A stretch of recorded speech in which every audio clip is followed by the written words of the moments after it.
Pessoal, espero que todos estejam bem, tá?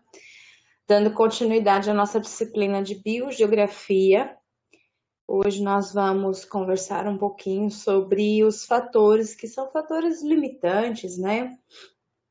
Que interferem na distribuição das espécies, tá?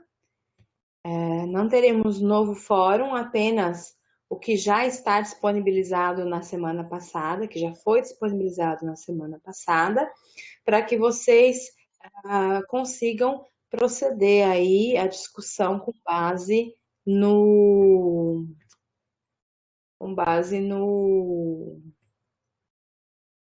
esqueci o nome, no artigo, tá? Então, vamos lá. Aqui, bate-papo. Então, para esta semana, a gente vai conversar um pouquinho aí sobre os fatores limitantes, né?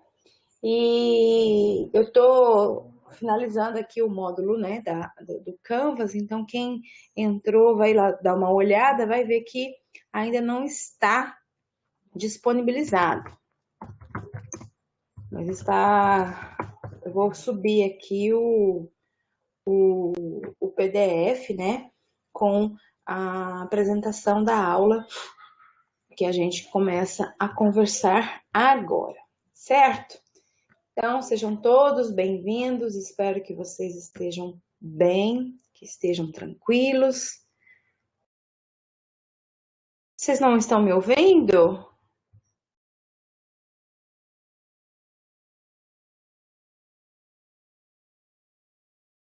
Tá, talvez a Júlia não esteja. Tá muito baixo?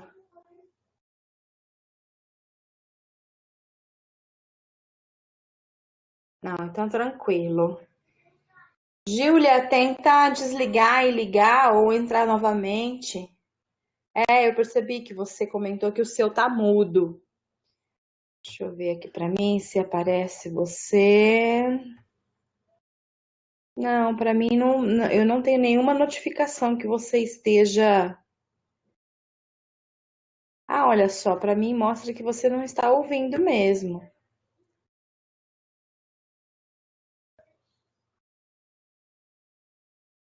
Tenta entrar novamente para ver o que acontece, tá? Ou tenta. Não ativou o som, né, na hora de entrar. Porque não tá aparecendo aqui para mim que ela está ouvindo mesmo. Ela está sem o foninho de som no nome dela. Tenta entrar novamente, Júlia. Acho que é isso que ela vai fazer. Bom, então, pessoal, esperar a Júlia deve estar voltando, mas eu tô aqui para conversar um pouquinho com vocês sobre os fatores limitantes, né? Então, por mais que a gente já tenha visto lá nos artigos, áreas de endemismo, né? E questões relacionadas à distribuição das espécies, nenhuma espécie ocupa todos os ambientes terrestres, né? Nenhuma. Por mais cosmopolita que seja, a gente não tem espécies que ocupem, né, o tempo todo o globo em sua área geral, né? Então, na verdade, o que a gente vai ver é que existem fatores que limitam a distribuição das espécies, né?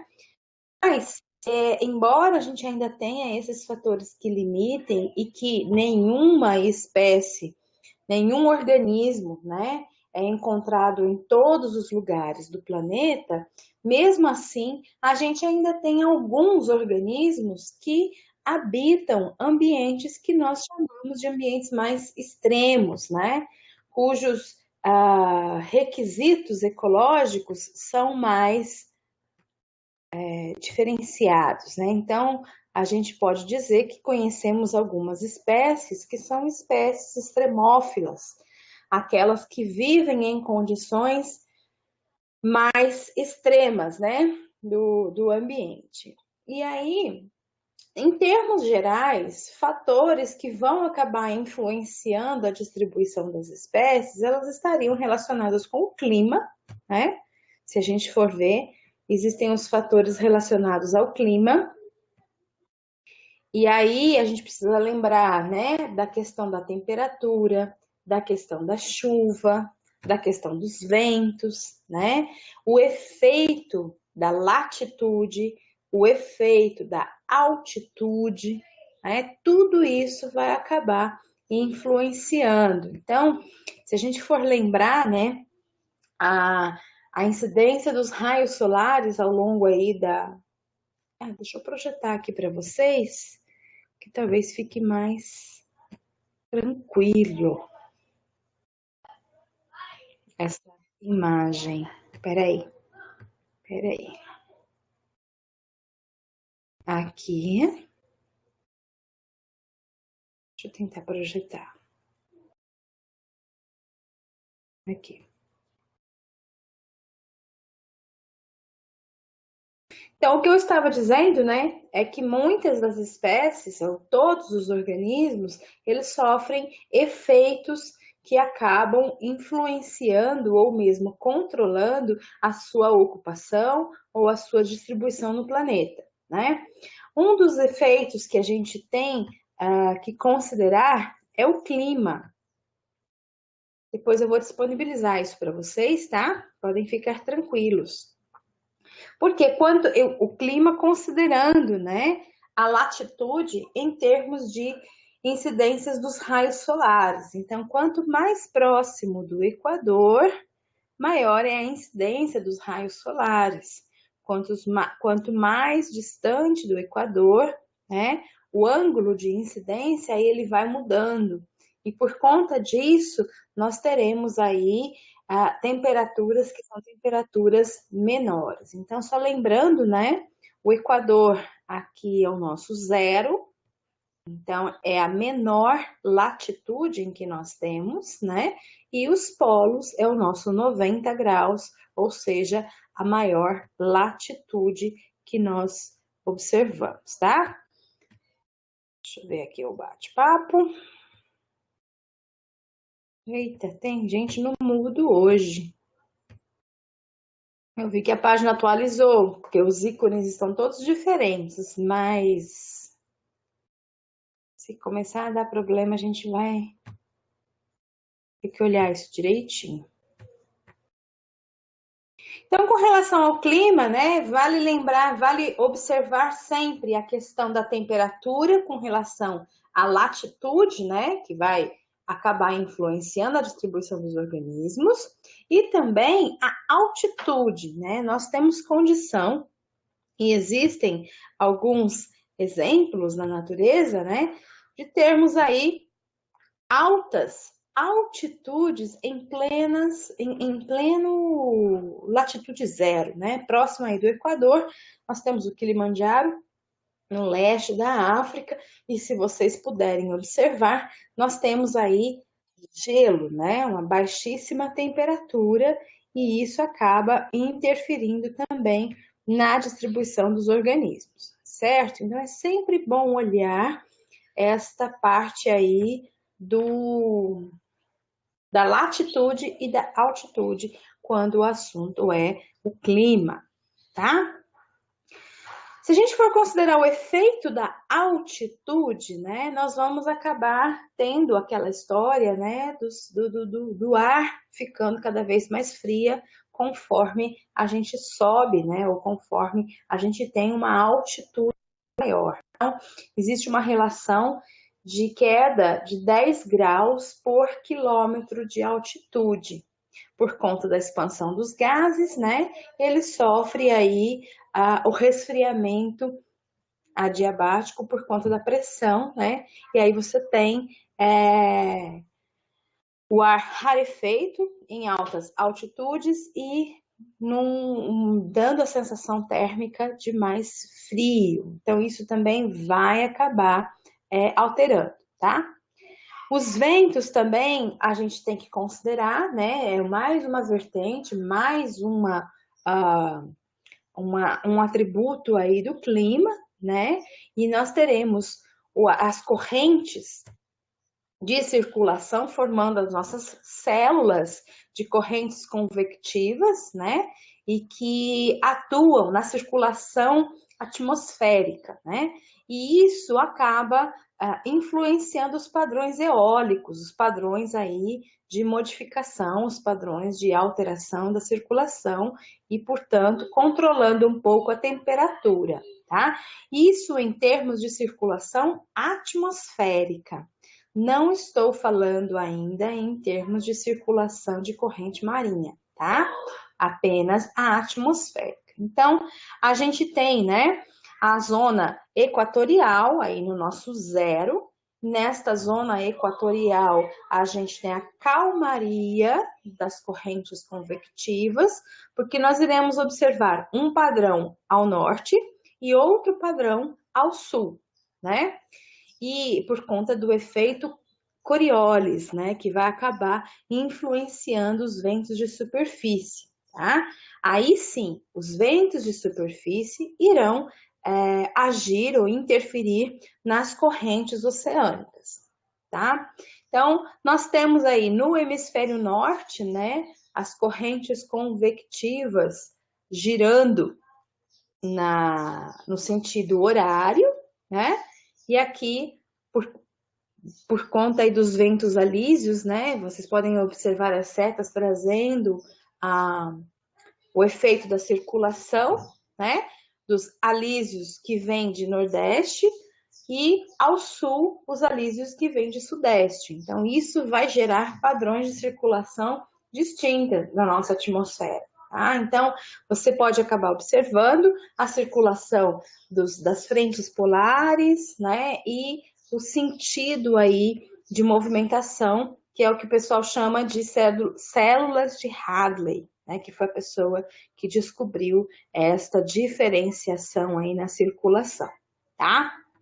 Deixa eu dar uma olhadinha aqui, se tem alguém entrando, se tem alguém batendo um papinho. Aqui tem bastante gente, vamos ver o nosso bate-papo.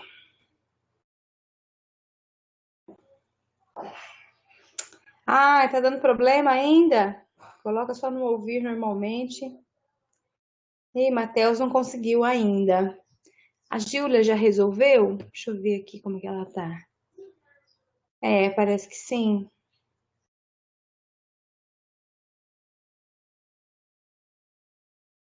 Eu vou continuar a gravação. A Júlia trocou o aparelho. Eu vou continuar a gravação, né, para apresentar o PDF para vocês, e aí eu vou tentar disponibilizar até amanhã todas as gravações que estão faltando, tá? Deixa eu só terminar de apresentar aqui o nosso PDF. Bom, então tem aí a circulação atmosférica que vai acabar interferindo na circulação oceânica, né? Então nós temos a temperatura a ser considerada, né, como um fator climático, e a temperatura a gente tem que levar em conta latitude e altitude, né? Essa compreensão aí de que isso interfere, são fatores físicos, fatores que interferem na distribuição dos organismos. Um outro fator que decorre do clima são os ventos, né, que nós falamos das células de circulação atmosférica, e obviamente agora as chuvas, né? Os padrões de chuva, eles são resultantes dos padrões de temperatura, dos ventos e das correntes oceânicas, tá?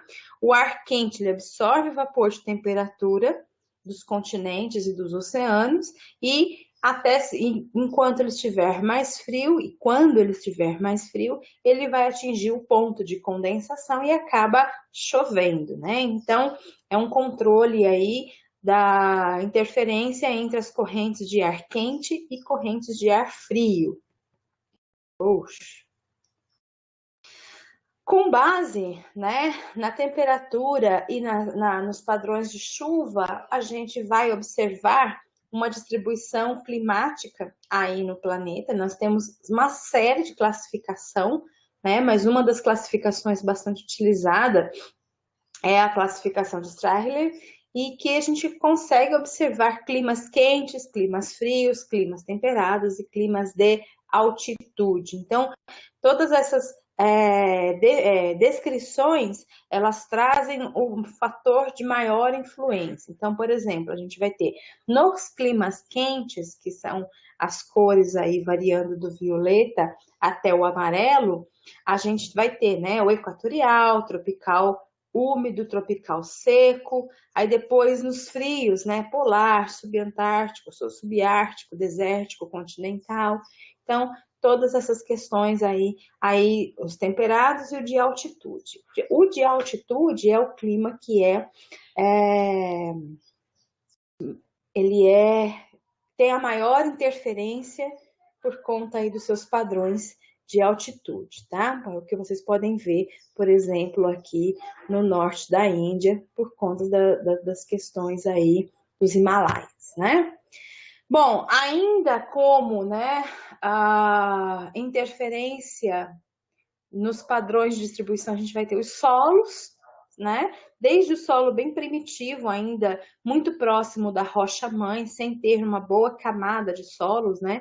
Ainda enquanto nós estamos observando a rocha nua, até o solo mais maduro, que é quando a gente já tem as camadas sucessivas, né, a pedogênese, que é a formação do solo, com toda a sua ação de temperismo químico e físico. E aí a gente já consegue observar solos mais maduros e muitas vezes ainda solos de turfa, né, que são os solos puramente orgânicos, né? A matéria orgânica compõe a camada O, e aí essa aí vai ser a camada de maior desenvolvimento nesse tipo de solo, tá? Então, a gente tem, num solo muito bem desenvolvido, vários horizontes, né? Saindo aqui da rocha original até a camada mais superficial, que seria a parte mais orgânica, né? Então, da parte mais orgânica até a sua transformação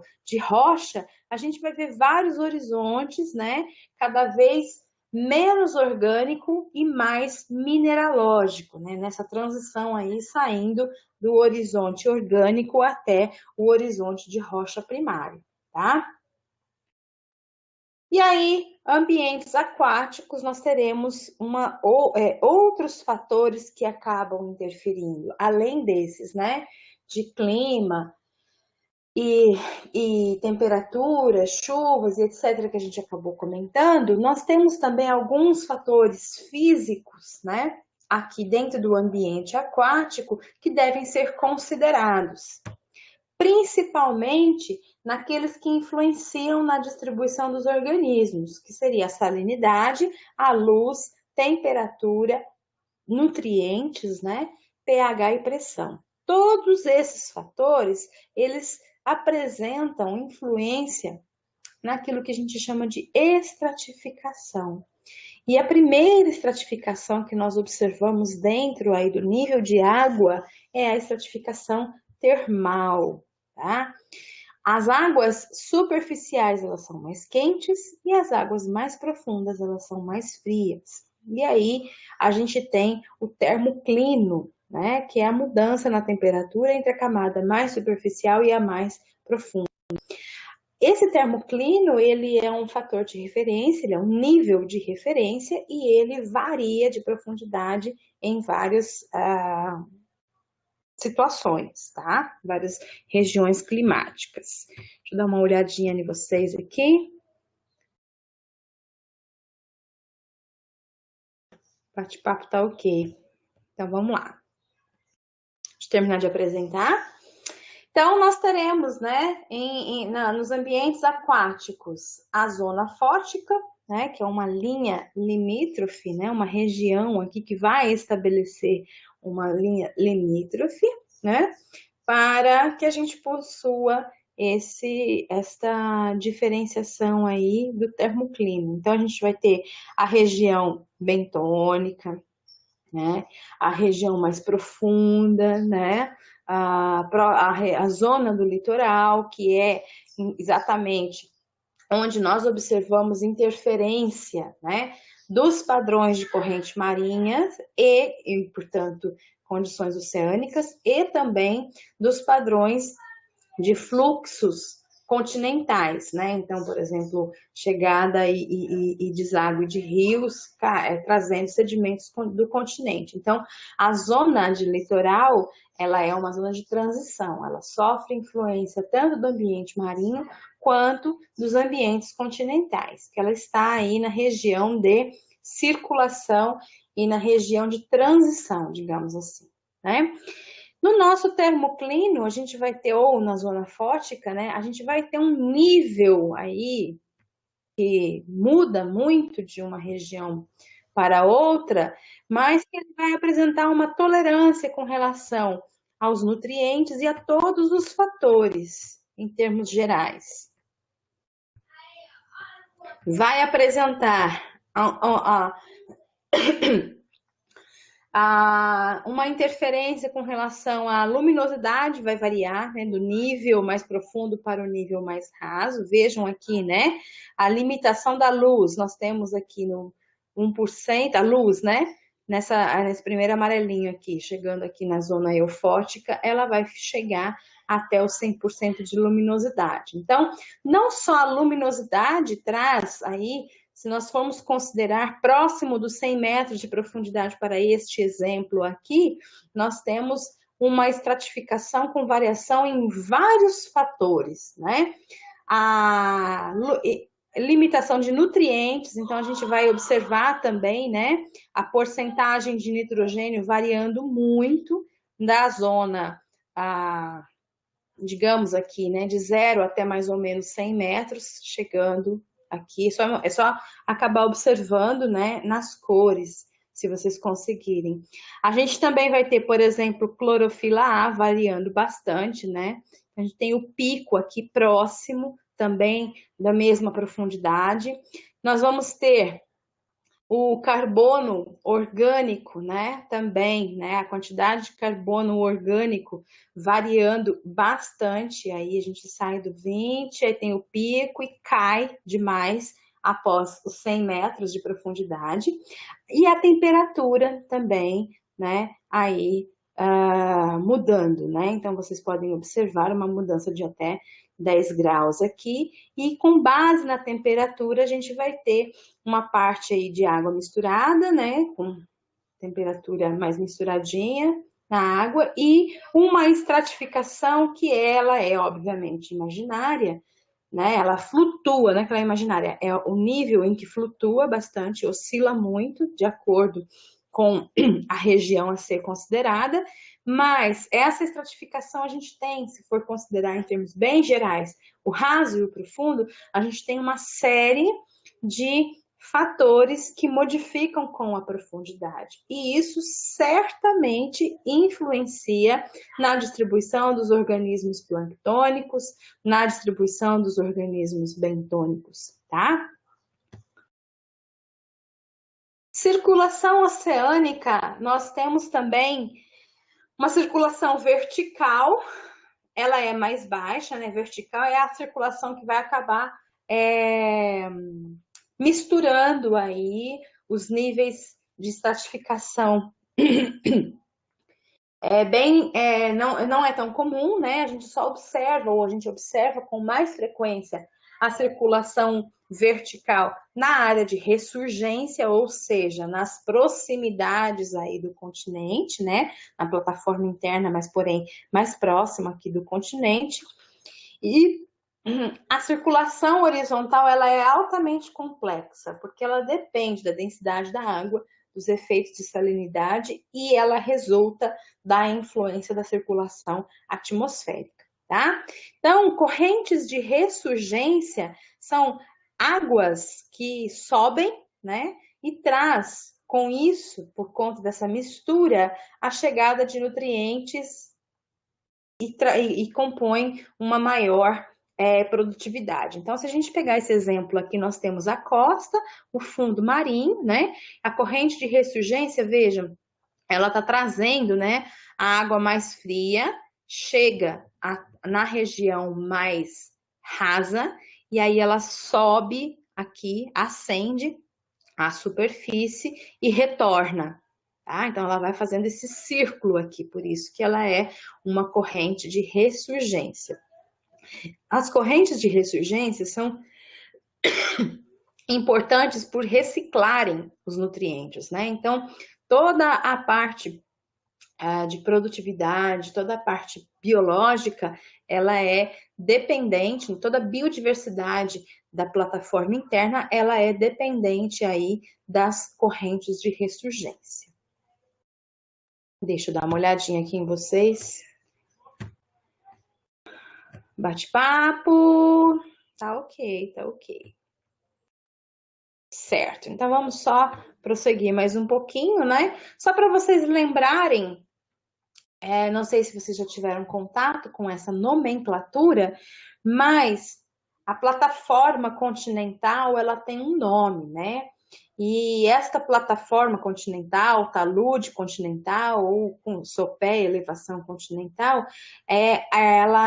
são relevos submarinos, né? São relevos aí do fundo do mar que constituem a nossa margem continental, tá? Então a gente tem dois tipos de margem continental. Deixa eu ver se está aqui. Não, não está. Nós temos dois tipos de margem continental. A margem continental do tipo passiva, que é só vocês lembrarem da margem continental brasileira, né? O nosso lado atlântico. E nós temos também uma margem continental do tipo ativa, que é a margem continental se vocês pensarem do lado ali do Pacífico, né? Então, na verdade, o que muda é exatamente a origem, né, desses dois tipos de margem, né? Ou seja, a transição e a margem continental, ela é a transição do continente até o mar, né? Então, ela muda porque ela tem origem ali na tectônica de placas. Então, como a margem atlântica, ela é mais, digamos, ela está no meio da placa, né, oceânica, nós não temos um relevo altamente diferenciado. Então, a gente vai ter ali a plataforma continental, o talude e a elevação, né, que é o sopé, aqui de uma forma de plataforma mais longa. A gente fica os 100 metros de profundidade, que é onde vai dar a quebra da plataforma, ele está bastante distante da costa, né, do continente. Aí nós teremos a quebra e aí nós teremos o talude, tá? Na parte continental, na porção passiva, não, desculpem, na porção ativa, a gente vai ter uma plataforma continental mais próxima, né, daí do continente. A quebra do talude já vai estar bem mais próxima do continente, porque vai acabar influenciando nas fendas oceânicas que a gente acaba observando por conta de ser uma margem continental do tipo ativa, que foi formada lá no encontro do limite de placas tectônicas, ok? Agora, pressão e salinidade também acaba que interfere principalmente nos ambientes aquáticos, mas eles não vão apresentar linhas tênues, né, que fazem aí essa segregação, nem para a pressão e nem para a salinidade, porque são fatores ambientais que sofrem muita variação, né, a depender aí das características de clima, das características de evaporação e etc. Então, a gente tem, novamente, né, uma diferenciação aí de zona fótica para a zona afótica, em termos de salinidade e pressão. Obviamente, quanto mais profundo a gente vai ter uma pressão maior por conta, né, da profundidade e do limite que esses animais, ou que essas comunidades estão submetidas. Então, a gente tem uma série de estratificação que a gente pode observar no fitoplâncton, no zooplâncton, em todas as comunidades, né? Mas também estão com maior interferência a questão aí da pressão, né, por conta da profundidade. Então, tem alta variação, né, nesses ambientes aquáticos, como coloquei aqui, E os ambientes com salinidade flutuante, ou seja, quando eu tenho alta variação, né, de salinidade, esses ambientes eles contam com organismos que apresentam uma fisiologia altamente tolerante, né? Porque para que possam aí se estabelecer e sobreviver e reproduzir em ambientes com essa característica. São os chamados eurialinos, né? Alino tem a ver aí com a salinidade e euri é o prefixo que traz esta indicação de ampla tolerância, né? O contrário seria estenoalino, que o esteno diz respeito a ter uma baixa tolerância, né, com relação a algum fator, certo? Aí, por fim, nós temos também agora os ambientes que são aqueles ambientes do litoral, né, da zona litorânea. Esses, eles constituem ambiente de transição. Então, eles estarão com influências marinhas e com influências do continente, né? E aí sim, a gente vai ter uma mistura de influência aí, de fatores físicos nesse tipo de ambiente, certo? Deixa eu voltar lá para nossa... Aqui, não é no Teams. Muito bem. Tranquilo, pessoal? Deu para entender?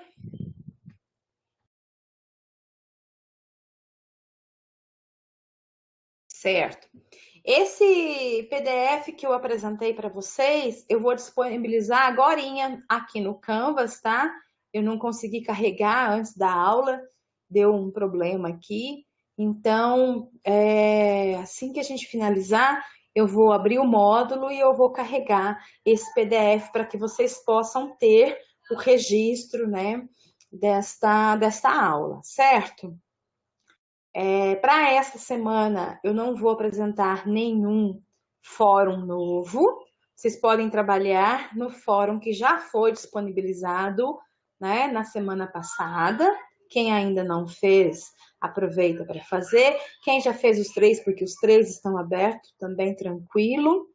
Eu vou dando retorno para vocês assim que eu conseguir e finalizando, tá? Eu sei que eu não finalizei nem o primeiro ainda, mas eu até o final dessa semana quero ver se eu consigo atualizar a nossa disciplina com relação a devolver, né, as notas aí dos fóruns de vocês, certo? Alguma dúvida em termos gerais, pessoal?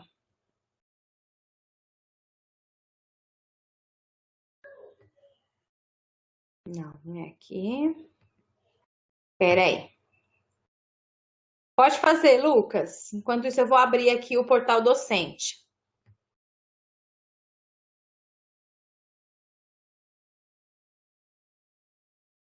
Eu vou abrindo aqui o nosso diário eletrônico, enquanto carrega ali o chat. Deixa eu colocar no mês de abril, que nós já mudamos o mês. Aqui. Deixa eu voltar lá.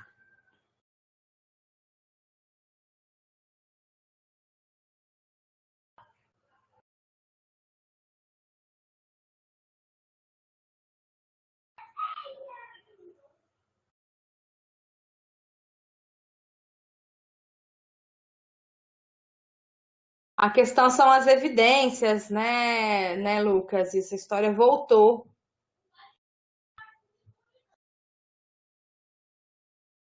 Então, esse processo em termos geológicos tem que acontecer sim, porque na verdade, colega aqui para dentro. Em termos geológicos, a gente pode ter aquilo que a gente chama de... Ai, peraí que eu tô lembrando o nome.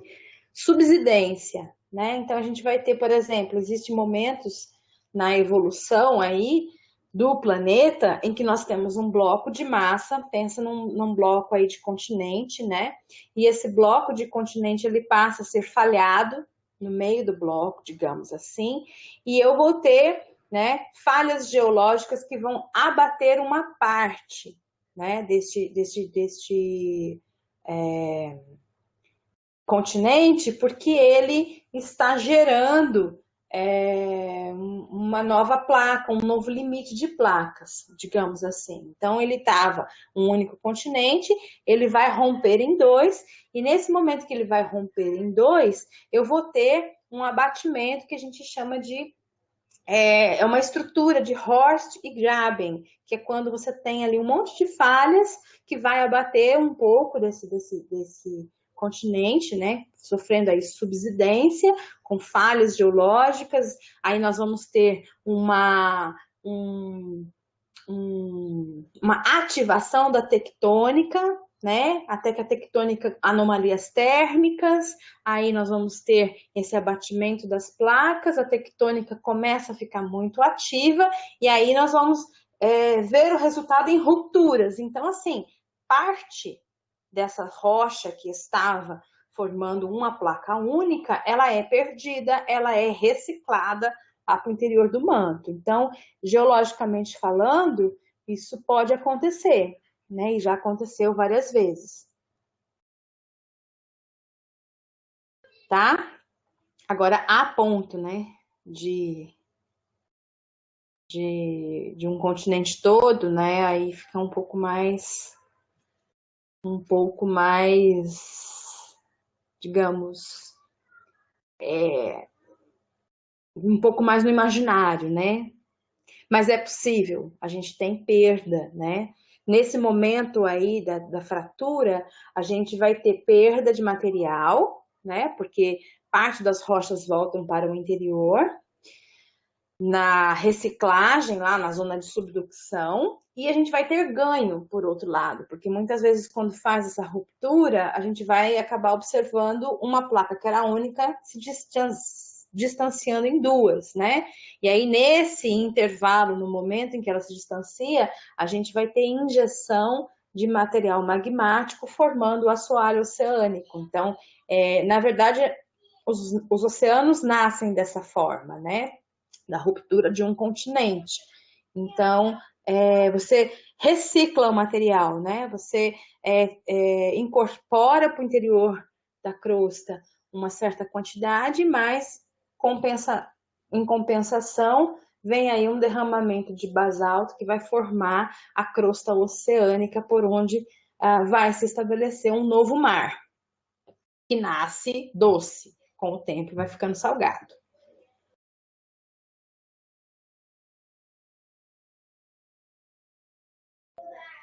Não, não. É porque recentemente, já tem uns 3 anos, não é tão recente assim, né? Esse assunto voltou, né? Mas não tem novos achados, não. É só porque ele voltou na comunidade mesmo. Certo? Mais alguém querendo aproveitar nosso encontro para tirar algumas dúvidas?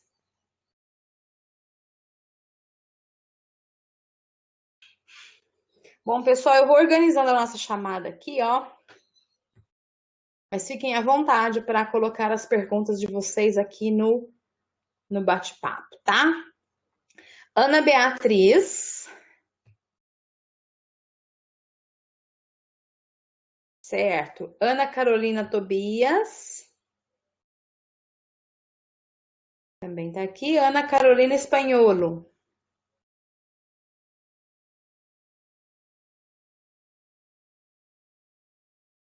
acho que a Ana Carolina Espanholo não está.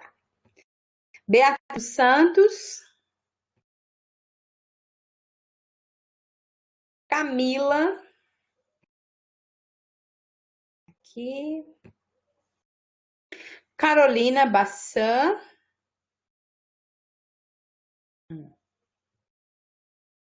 Carolina Dionis, aqui, ótimo.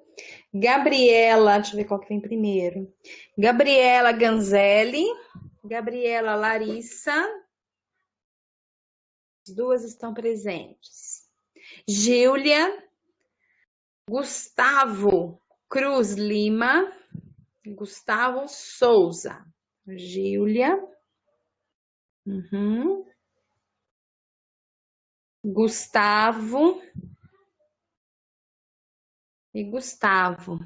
Pulei a Giovana de Paula Prado. Tá aí? Desculpa, Giovana. Gustavo e Gustavo, os dois estão aqui, deixa eu conferir. Não, só o Cruz Lima, né? Não, tá os dois. Gustavo Santos tá aqui também. Vamos lá. Isabela, hoje não está. Jade. Uhum. João Pedro. Conseguiu entrar, né, João Pedro? Que bom. João Vitor.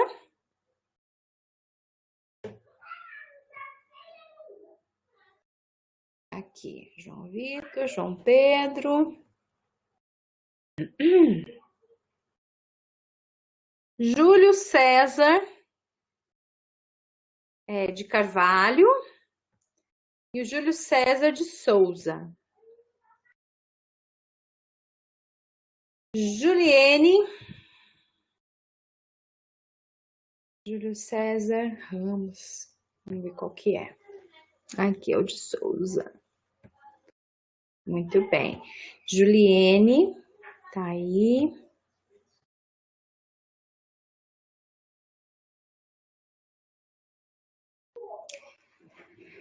Tá.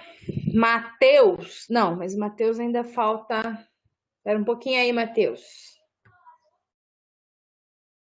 Lucas tá aqui. Não, peraí, a Karen. Karen tá aí.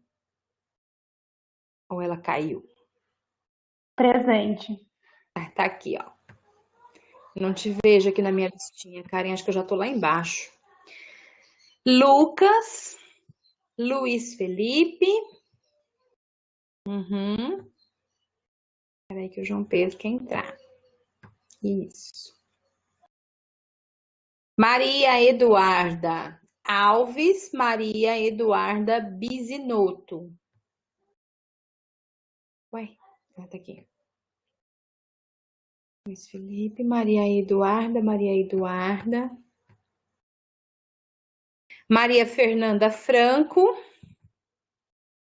Mariana. Maria Fernanda, Mari, Cira, Matheus, agora sim. E vamos ver qual é o Matheus, hein? Deixa eu ver. É o Pereira de Souza ou é o Matheus Henrique Nogueira Ribeiro? Vamos ver. Nogueira. Tranquilo. Aí, ó, fui ver qual que era o Matheus, acabei Nogueira. Me perdendo aqui. Aqui. Então, Pereira. Não está. Milena Nicole. Patrícia, acho que não conseguiu entrar. Vamos ver. Milena Nicole. Uhum. Patrícia. Paula, Ricardo, Sara. Sara tá aí hoje? Paula eu já tinha visto. A Sara tá aqui também. Ricardo e Sara.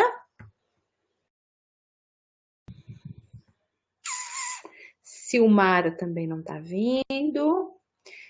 Sofia Peste, Sofia Cristane. Sim, sim. Stephanie, Thaís.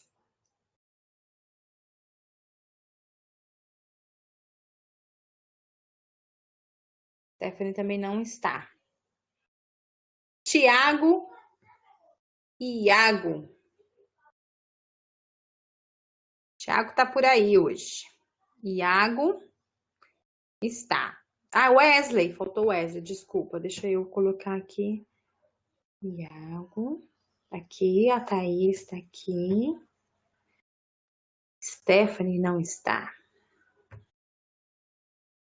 Tranquilo. Iago. E Wesley? Wesley não tá não, né? Tiago, você tá por aí?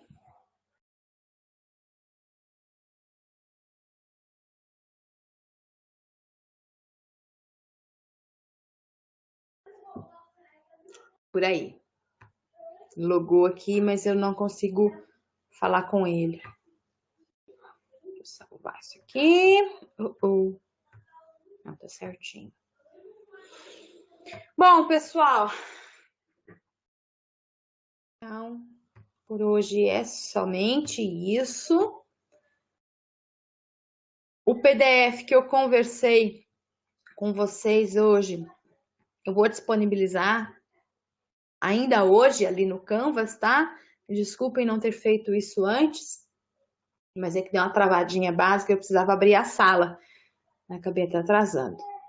Mas eu que agradeço, obrigado por vocês participarem aqui, tá? Uma boa semana, fiquem bem, bom trabalho. E semana que vem a gente tá por aí, tá bom? Tudo de bom para cada um de vocês. Obrigada a vocês por estarem aqui comigo. Até a próxima, pessoal. Já vou desconectar.